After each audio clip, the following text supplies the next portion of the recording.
to my channel. If you're new here, please consider subscribing. It'll really help my channel. So I'm doing a carving, like on a plaque. It's going to be a rune stone from Sweden, and it's got some knotwork animals on it, like maybe deer or something, and some maybe snakes. I'm not entirely sorry, I'm not entirely sure. So we're going from this to this. So I had some comments, a couple of people have said to me about trying to get better close-ups because they can't see everything and all the details. I'll try my best and I appreciate that feedback. Okay, so I'm just going to show you what I'm going to use to carve this. Hand carve, no Dremels. I don't like using Dremels, I don't even own one. Yes, I've said this before, there's some beautiful masterpieces that people create with them. But I tell you, if you only ever use a Dremel and never learn to hand carve, you know, there's a skill, even more of a skill in hand carving. You've got to know the wood more. It's just my opinion. Maybe people disagree with that, but that's just my opinion. And I don't really like it when people say that it's hand carved when they use a Dremel. It technically, in some ways, it is hand carved, but it's not what I would consider hand carving. Hand carving is using chisels and carving knives, in my opinion. So anyway, enough of me rabbiting on. I'm going to use a wooden mallet. Never use a metal hammer to, you know, tap on chisels. This old school chisel, I really like this old school chisel. Really could do with a new handle. I got this and the handle was damaged at the top, so I just sanded it round a little bit. But I really like this chisel. Mora carving knives. I really like Mora carving knives. And I can't see the screen. Hold on, bear with me. I want to be able to make sure that you guys can see what I'm... Come on. There we go. Sorry. Yeah, so Mora carving knives. I really like... If you want to get into carving, I do recommend Mora carving knives. I'm sure there's other great knives out there, but these are excellent and they're affordable. Great carving knives. Then I'm going to be using some Narix palm chisels. A selection of them. And I may use other chisels, you know, as I'm going I might be like, oh, I need a different chisel for that, but I pretty much know this is basically what I need to get going. Here we go. So what I'm going to do is I'll probably start with the knife, because this isn't dead straight. If it was dead straight I might use a chisel, but considering it isn't dead straight I'm going to use a knife, because I want to try and keep to the original as much as possible.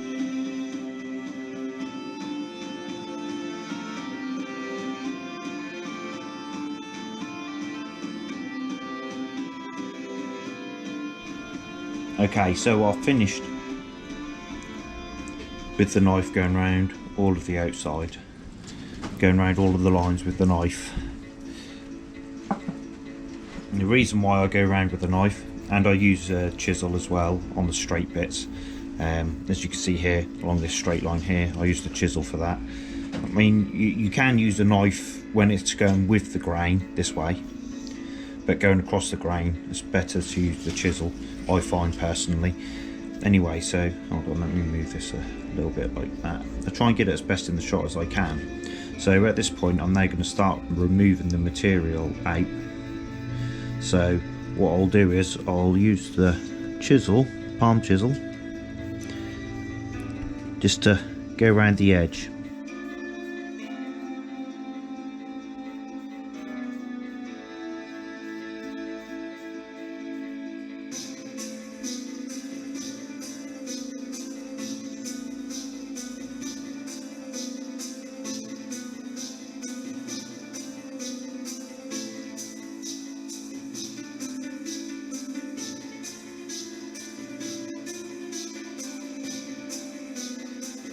Okay, so I started carving the knotwork around the outside, and I'll do a little bit of a close-up because it's very difficult because the camera's so close and I need to turn the board really as I'm removing material.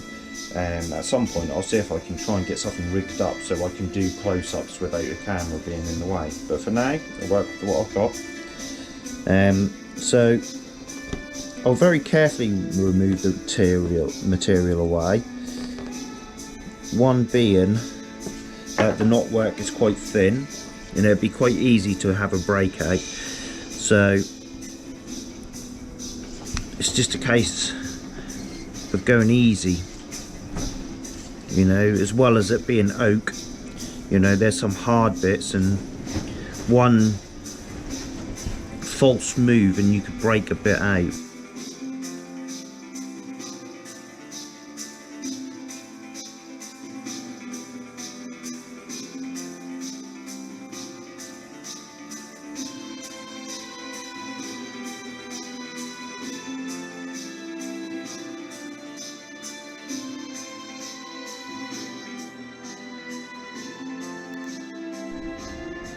So now I'm at this stage.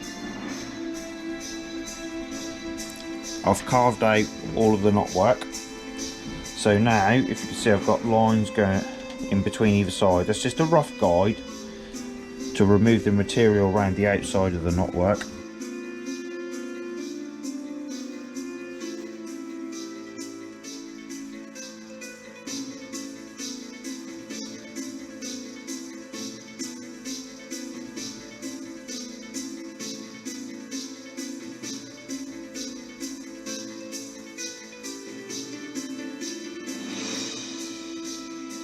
Now I'm at the stage where I've taken out all of the wood that I need to, so that it's all more visible.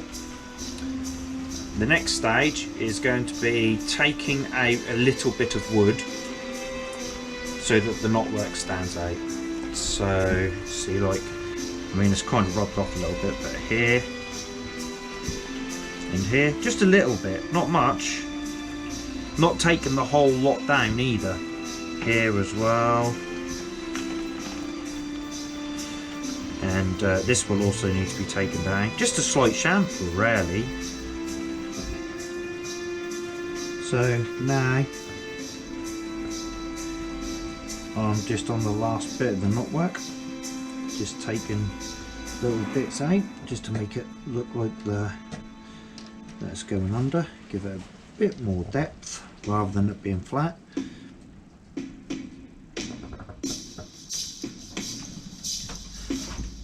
So to a degree it's quite easy once you get going. You know, it's always over and under. So if you can see, if I follow this bit, it's going under, so the next one is over, the next one is under. So I know this is the one to take a bit out of. So here it is. Still a little bit of oil left to dry.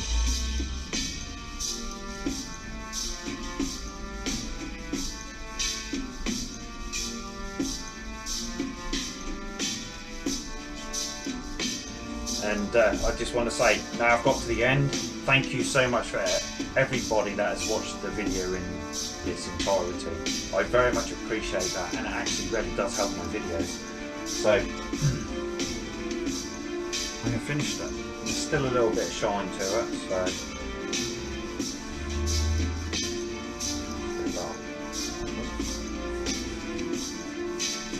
a bit of dust on it. That's the only problem when you don't need it.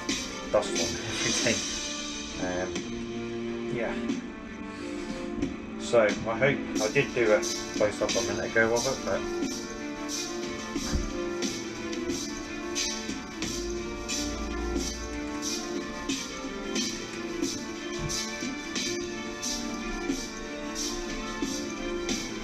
I think it's beautiful.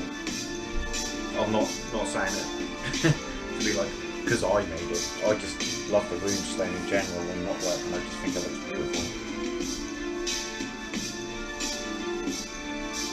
Another project, well enjoyed. Let's place it with everything else, and let's turn the lights out and have a look. Even though it's not particularly dark outside, and I have got some light panels over there, which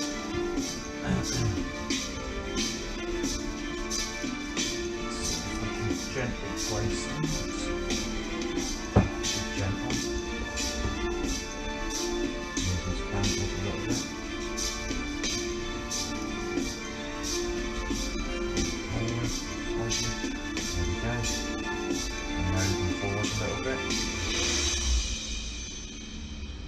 turn the light out and come over here. Just for a bit of, I don't know, that'd be nice for the end of the video.